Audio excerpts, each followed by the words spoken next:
നമസ്കാരം, ഞാൻ ഡോക്ടർ ഭാഗ്യ, Q&B health കെയറിലെ Ayurveda ഡോക്ടറാണ്. അശ്വഗന്ധം അഥവാ അമുക്കുരം നമുക്ക് എല്ലാവർക്കും അറിയുന്നൊരു ഔഷധ ചെടിയാണ്. ഒരുപാട് ആരോഗ്യ ഗുണങ്ങളുള്ള ഈ ഔഷധ ചെടിയുടെ ഉപയോഗം പലർക്കും അറിയില്ല.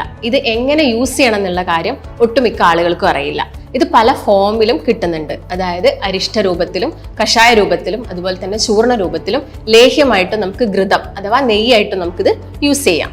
മലയാളത്തിൽ നമ്മൾ ഇതിനെ അമുക്കുരം എന്നാണ് പറയുന്നത്. ഇതിന്റെ സയന്റിഫിക് നെയിം വിത്നാനിയ സോംനിഫെറ എന്നാണ്.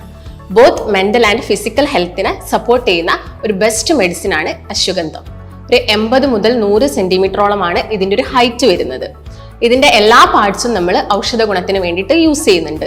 കൂടുതലായിട്ടും യൂസ് ചെയ്യുന്നത് വേരാണ്. അപ്പൊ നമുക്ക് ഇതിന്റെ ആരോഗ്യ ഗുണങ്ങൾ എന്തൊക്കെയാണെന്ന് നോക്കാം.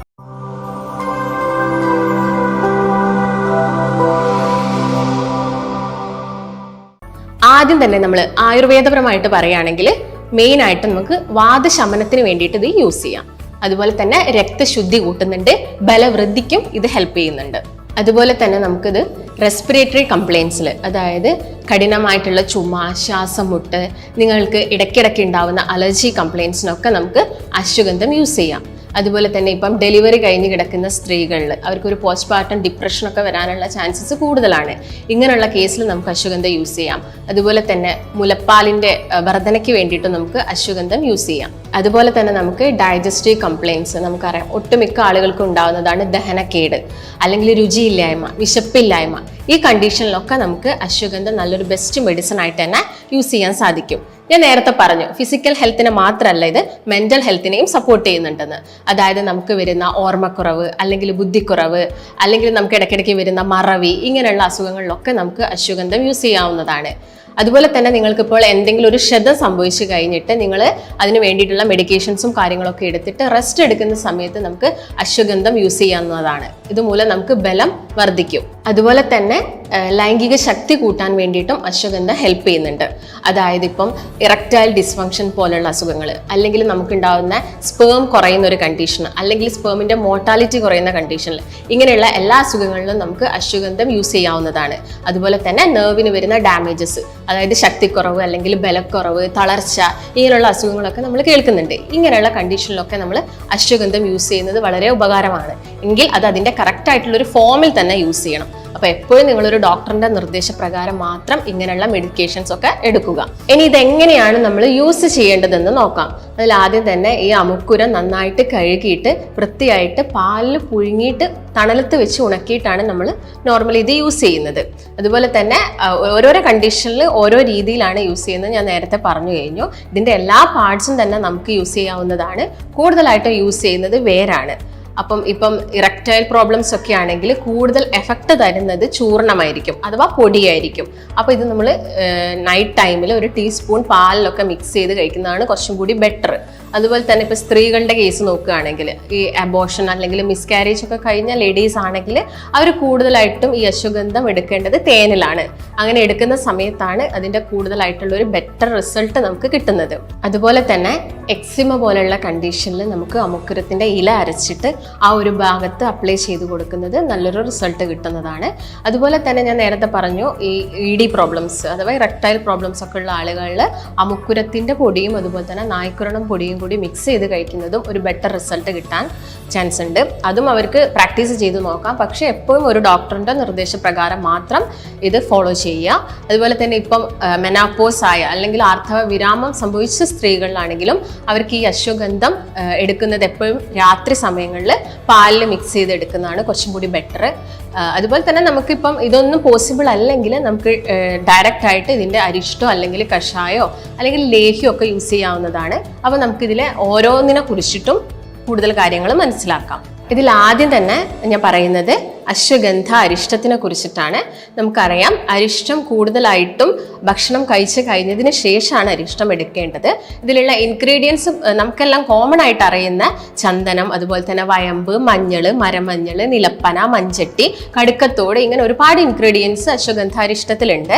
ഏതൊക്കെ കണ്ടീഷനിലാണ് ഇത് യൂസ് ചെയ്യുന്നതെന്ന് പറയുന്നത് കൂടുതലായിട്ടും ഇപ്പം സ്ത്രീകളുടെ കേസൊക്കെ നോക്കുകയാണെങ്കിൽ അവർക്ക് ഈ ആർത്തവ സമയത്ത് പെട്ടെന്ന് തലകറക്കമൊക്കെ അനുഭവപ്പെടാറുണ്ട്, അല്ലെങ്കിൽ വയറുവേദനയൊക്കെ അനുഭവപ്പെടാറുണ്ട്. അശ്വഗന്ധ അരിഷ്ടം ബെറ്റർ ആണ്. അതിന്റെ കൂടെ തന്നെ അവർക്ക് അശ്വഗന്ധാരിഷ്ടം എടുക്കുന്നതും കുറച്ചും കൂടി നല്ലൊരു റിസൾട്ട് കിട്ടും. അതുപോലെ തന്നെ അഗ്നിമാന്ദ്യമുള്ള ആളുകൾ, അഗ്നിമാന്ദ്യം എന്ന് പറയുന്നത് ഇംപ്രോപ്പർ ആയിട്ടുള്ള ഡൈജഷൻ, അവർക്ക് പെട്ടെന്ന് ഈ പുളിച്ച് തേട്ട് അസിഡിറ്റിയുടെ ബുദ്ധിമുട്ട് വരിക, അല്ലെങ്കിൽ കീശ്വാസം ഒരുപാട് പോകുന്ന ആളുകൾക്കൊക്കെ ഈ അശ്വഗന്ധാരിഷ്ടം നല്ലൊരു റിസൾട്ട് കൊടുക്കും. അതുപോലെ തന്നെ ഉറക്കക്കുറവ് പോലുള്ള ബുദ്ധിമുട്ടുള്ള ആളുകൾ, അതുപോലെ തന്നെ നിങ്ങൾക്ക് ശരീര പുഷ്ടിക്കൊക്കെ ആണെങ്കിലും അശ്വഗന്ധാരിഷ്ടം എടുക്കുന്നത് കുറച്ചും കൂടി ഒരു എഫക്റ്റ് നൽകുന്നതാണ്. ഇനി ആരൊക്കെ അരിഷ്ടം യൂസ് ചെയ്യാൻ പാടില്ല എന്ന് പറയുമ്പോൾ, ആദ്യം തന്നെ നമുക്ക് ഈ ഹാർട്ട് ബേൺ ഉണ്ടെങ്കിൽ, അതായത് നെഞ്ചരിച്ചിൽ പോലെ വരിക, അല്ലെങ്കിൽ പുളിച്ച് തേട്ടി വല്ലാതെ വരുന്ന ആളുകളൊക്കെ ആണെങ്കിലും എപ്പോഴും ഒരു ഡോക്ടറിന്റെ നിർദ്ദേശപ്രകാരം മാത്രം, കാരണം അതിന് അതിൻ്റെതായ ഒരു ക്വാണ്ടിറ്റി ഉണ്ട്. എല്ലാ ആളുകളും സെയിം ക്വാണ്ടിറ്റിയിലല്ല അരിഷ്ടാണെങ്കിലും കഷായാണെങ്കിലും കഴിക്കേണ്ടത്. അപ്പം ആ ഒരു രീതിയിൽ തന്നെ വേണം കഴിക്കാൻ. അതുപോലെ തന്നെ ചെറിയ കുട്ടികളാണെങ്കിലും അവർക്ക് ആ ഒരു ക്വാണ്ടിറ്റിയിൽ ചേഞ്ചസ് വരും. അതുപോലെ ഞാൻ നേരത്തെ പറഞ്ഞ GID കണ്ടീഷൻ പോലുള്ള ആളുകളൊക്കെ ആണെങ്കിലും പ്രത്യേകം അവരുടെ ഡോക്ടറോട് ചോദിച്ചു തന്നെ കഴിക്കുക. നെക്സ്റ്റ് പറയുന്നത് അശ്വഗന്ധാദി ഘൃതാണ്. ഘൃതം എന്ന് പറയുന്നത് നെയ്യിനെയാണ്. അപ്പം ഇത് പാലിൽ കുറുക്കിയിട്ട് നെയ്യിൽ വേവിച്ചെടുക്കുന്ന അശ്വഗന്ധാദി ഘൃതം എന്ന് പറയുന്നത് കൂടുതലായിട്ടും സ്പേം കൗണ്ട് വർദ്ധിപ്പിക്കാൻ, അല്ലെങ്കിൽ സ്പേമിന്റെ മോട്ടിലിറ്റി കൂട്ടാനൊക്കെയാണ് അശ്വഗന്ധാദി ഘൃതം പറയുന്നത്. പിന്നുള്ളത് അശ്വഗന്ധാദി ലേഹ്യാണ്. അശ്വഗന്ധാദി ലേഹ്യം നോർമലി നമ്മുടെ ശരീര പുഷ്ടിക്കും അതുപോലെ തന്നെ മസിൽ ബൾക്ക് കൂട്ടാനും പെട്ടെന്ന് ആളുകളിൽ വരുന്ന ക്ഷീണമൊക്കെ കുറയ്ക്കാനൊക്കെ നമുക്ക് അശ്വഗന്ധാദി ലേഹ്യം യൂസ് ചെയ്യാം. അശ്വഗന്ധാദി ലേഹ്യത്തിൽ കൂടുതലായിട്ട് യൂസ് ചെയ്യുന്ന ഇൻഗ്രീഡിയൻസ് എള്ള്, അതുപോലെ തന്നെ ഉഴുന്ന പരിപ്പ്, നെയ്യും ഇതൊക്കെയാണ് കൂടുതലായിട്ടും യൂസ് ചെയ്യുന്നത്.